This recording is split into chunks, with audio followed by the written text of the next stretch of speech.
The vision of Obadiah. Thus saith the Lord God concerning Edom, we have heard a rumor from the Lord, and an ambassador is sent among the heathen. Arise ye, and let us rise up against her in battle. Behold, I have made thee small among the heathen, thou art greatly despised. The pride of thine heart hath deceived thee, thou that dwellest in the clefts of the rock, whose habitation is high, that saith in his heart, who shall bring me down to the ground? Though thou exalt thyself as the eagle, and though thou set thy nest among the stars, thence will I bring thee down, saith the Lord. If thieves came to thee, if robbers by night, how art thou cut off? Would they not have stolen till they had enough? If the grape gatherers came to thee, would they not leave some grapes? How are the things of Esau searched out? How are his hidden things sought up? All the men of thy confederacy have brought thee even to the border, the men that were at peace with thee have deceived thee, and prevailed against thee, they that eat thy bread have laid a wound under thee, there is none understanding in him. Shall I not in that day, saith the Lord, even destroy the wise men out of Edom, and understanding out of the mount of Esau? And thy mighty men, O Taman, shall be dismayed, to the end that every one of the mount of Esau may be cut off by slaughter. For thy violence against thy brother Jacob's shame shall cover thee, and thou shalt be cut off forever. In the day that thou stoodest on the other side, in the day that the strangers carried away captive his forces, and foreigners entered into his gates, and cast lots upon Jerusalem, even thou wast as one of them.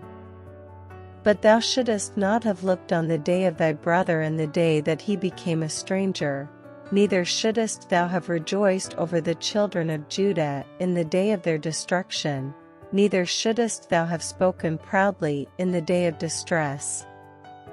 Thou shouldest not have entered into the gate of my people in the day of their calamity, yea, thou shouldest not have looked on their affliction in the day of their calamity, nor have laid hands on their substance in the day of their calamity. Neither shouldest thou have stood in the crossway, to cut off those of his that did escape, neither shouldest thou have delivered up those of his that did remain in the day of distress. For the day of the Lord is near upon all the heathen, as thou hast done, it shall be done unto thee, thy reward shall return upon thine own head. For as ye have drunk upon my holy mountain, so shall all the heathen drink continually, yea, they shall drink, and they shall swallow down, and they shall be as though they had not been.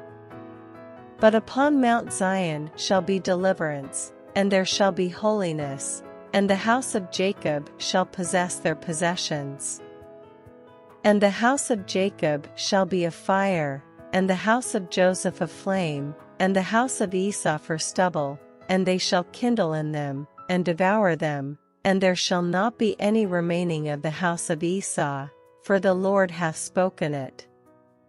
And they of the south shall possess the mount of Esau, and they of the plain the Philistines, and they shall possess the fields of Ephraim, and the fields of Samaria, and Benjamin shall possess Gilead. And the captivity of this host of the children of Israel shall possess that of the Canaanites, even unto Zarephath, and the captivity of Jerusalem, which is in Sepharad, shall possess the cities of the south. And saviors shall come up on Mount Zion to judge the mount of Esau, and the kingdom shall be the Lord's.